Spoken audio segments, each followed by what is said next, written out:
پاکستان میں فضائی آلودگی ایک خاموش مگر مہلک بحران بن چکی ہے۔ ہر سال لاکھوں لوگ ایسی ہوا میں سانس لیتے ہیں جو عالمی ادارہ صحت کے معیار کے مطابق انسانی صحت کے لیے خطرناک ہے۔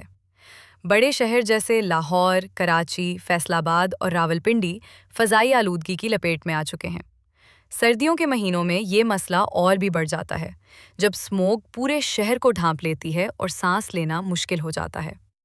فضائی آلودگی کی ایک بڑی وجہ PM 2.5 اور دیگر خطرناک ذرات ہوتے ہیں، جو فضا میں معلق رہتے ہیں اور سانس کے ذریعے جسم میں داخل ہو کر پھیپھڑوں، دل اور دماغ پر منفی اثر ڈالتے ہیں۔ ایک اندازے کے مطابق پاکستان میں سالانہ تقریباً 1,40,000 افراد فضائی آلودگی سے منسلک بیماریوں کے باعث جان کی بازی ہار جاتے ہیں۔ سب سے زیادہ متاثر ہونے والے گروہ میں 5 سال سے کم عمر کے بچے، بزرگ، حاملہ خواتین اور وہ لوگ شامل ہیں جنہیں پہلے سے سانس یا دل کی بیماری ہے۔ فضائی آلودگی کی کئی وجوہات ہیں۔ سب سے اہم وجہ ٹرانسپورٹ ہے۔ پرانی گاڑیاں، 2 اسٹروک رکشے، ناقص ایندھن اور مینٹیننس کی کمی کے باعث سڑکوں پر چلنے والی ہر دوسری گاڑی آلودگی کا ایک بڑا ذریعہ ہے۔ دوسری بڑی وجہ صنعتیں اور فیکٹریاں ہیں، خاص طور پر وہ جن میں فلٹرنگ کا مناسب انتظام نہیں ہوتا۔ اینٹوں کے بھٹے، کوئلہ جلانے والی فیکٹریاں اور بغیر نگرانی چلنے والے صنعتی پلانٹس فضا میں دھواں اور زہریلے کیمیکل چھوڑتے ہیں۔ فصلوں کی باقیات کو جلانا، خاص طور پر پنجاب میں، ایک اور خطرناک وجہ ہے جو سردیوں میں شدید اسموگ پیدا کرتی ہے۔ اس کے علاوہ شہر میں جاری تعمیراتی کام، دھول، مٹی، کھلی جگہوں پر کوڑا کرکٹ جلانا اور لکڑی یا کوئلہ جلا کر کھانا پکانے جیسی سرگرمیاں بھی مجموعی طور پر فضا کو آلودہ کرنے میں حصہ ڈالتی ہیں۔ فضائی آلودگی نہ صرف سانس کے مسائل پیدا کرتی ہے، بلکہ دمہ، پھیپھڑوں کی سوزش، دائمی برونکٹس، دل کی بیماریاں، ہائی بلڈ پریشر اور حتیٰ کہ دماغی بیماریوں کا خطرہ بھی بڑھا دیتی ہے۔ بچوں میں ذہنی نشو و نما متاثر ہو سکتی ہے۔ حاملہ خواتین میں حمل کے پیچیدہ مسائل پیدا ہو سکتے ہیں، اور بزرگوں میں دل کا دورہ یا فالج کا امکان بڑھ جاتا ہے۔ عالمی تحقیق کے مطابق فضائی آلودگی انسان کی اوسط زندگی میں تقریباً 4 سال کی کمی پیدا کرتی ہے۔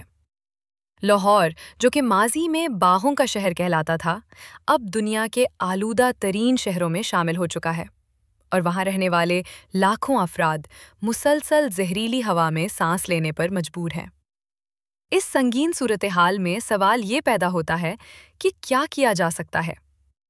سب سے پہلے ہمیں اپنے روزمرہ کے رویوں میں تبدیلی لانا ہوگی۔ ذاتی سطح پر اگر آپ فضائی آلودگی کے دنوں میں باہر جاتے ہیں تو ماسک کا استعمال کریں، خاص طور پر N95 یا KN95 ماسک جو مائکرون ذرات کو روکنے کی صلاحیت رکھتے ہیں۔ کوشش کریں کہ صبح اور شام کے وقت جب آلودگی کی سطح زیادہ ہو، باہر کم نکلیں۔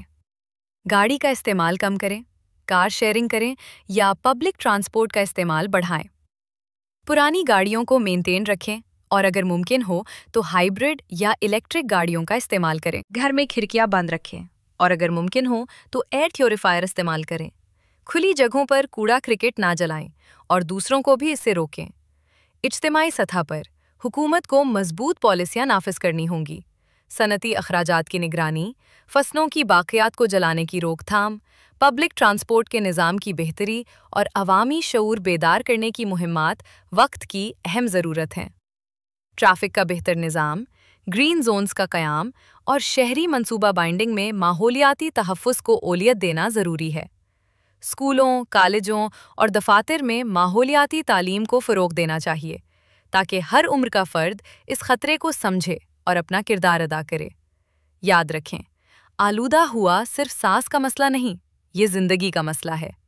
ہر سانس جو ہم لیتے ہیں یا تو زندگی بڑھاتی ہے یا بیماری۔ یہ ہم پر منحصر ہے کہ ہم کس طرف جانا چاہتے ہیں۔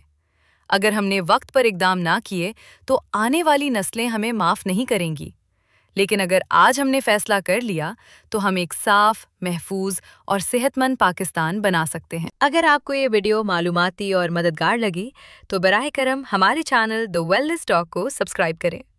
ہمارا مقصد مستند، سائنسی بنیادوں پر مبنی اور ماہرین کے ذریعہ تیار کردہ مواد آپ تک پہنچانا ہے، تاکہ زیادہ سے زیادہ لوگ اپنی صحت کے بارے میں درست فیصلے کر سکیں۔ لائک کریں، کمنٹ کریں اور اپنے دوستوں اور خاندان کے ساتھ ضرور شیئر کریں۔ بیل آئیکن دبانا نہ بھولیں تاکہ ہماری نئی ویڈیوز کی اطلاع آپ کو فوراً مل سکے۔ ہم پوری محنت سے آپ کے لیے قابل اعتماد معلومات لا رہے ہیں، لیکن زیادہ لوگوں تک پہنچنے کے لیے ہمیں آپ کے تعاون کی ضرورت ہے۔ شکریہ۔